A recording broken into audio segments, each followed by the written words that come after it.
আফসোস হয়, হে তরুণী বাড়ির মুসলমান, আমি তোমাদেরকে বলতে চাই, এটা আমারই এলাকা। আমি তোমাদেরকে বলতে চাই, ভাই তোমরা কেন নামাজ পড়ো না? তোমরা কেন নামাজ পড়ো না ভাই?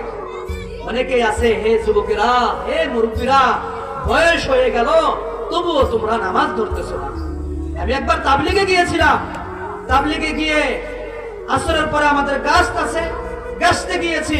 এক মুরব্বী সামনে চলে আসছে, মুরব্বীকে দাওয়াত দিলাম।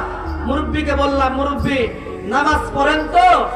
মুরব্বী বলে, হুজুর এখনো নামাজ শুরু করি নাই। আহা, নাউজুবিল্লাহ। মুরব্বী বলে, হুজুর এখনো নামাজ শুরু করি নাই। আরে বাবা, তোমার তো এক পাও কবরে চলে গেছে, নামাজ কবে ধরবা তোমরা? বাবা বাপ, কেন তোমরা বোঝো না?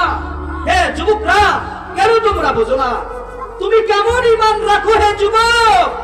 হে যুবক, তুমি কেমন ঈমান রাখো যেই ঈমান তোমাকে ফজরের নামাজে জাগ্রত করে ফজরের নামাজে আনতে পারে না, যেই ঈমান তোমাকে জোহরের নামাজে আনতে পারে না, যেই ঈমান তোমাকে আসরের নামাজে আনতে পারে না, যেই ঈমান তোমাকে মাগরিবের নামাজে আনতে পারে না, যেই ঈমান তোমাকে ইশার নামাজে আনতে পারে না, এই রকম ঈমান নিয়ে কি তুমি জান্নাতে যাইতে চাচ্ছ? বাবা, জান্নাত কি মামার বাড়ির কলা পাইছো? মামার বাড়ির কলা না বাবা, জান্নাত পাওয়া এত সহজ না বাপ। এই জন্য তোমাদের হাতে পায়ে বলতে চাই, বাপ নামাজকে আসাইরো না। এতদিন নামাজ কাজা করছো, মালিককে অনেক কষ্ট দিছো, রসুলের শানে রসুলকে অনেক কষ্ট দিছো, রসুলের সুন্নাহ মোতাবেক জীবন যাপন করতে পারো নাই বাপ। তোমাদেরকে বলতে চাই, আমি তোমাদেরই সন্তান, আমার বাড়ি এই জায়গায়। তোমাদেরকে বলতে চাই, তোমরা কেউ আছো আমার চাচা, কেউ আছো আমার নানা। আমি নাতি হয়ে আমার নানাকে বলতে চাই, নানা আমি তোমাকে যেই কথা বলছি, তোমাকে জান্নাতের দিক নির্দেশনা দিচ্ছি। নানা তুমি এই পথে চলো।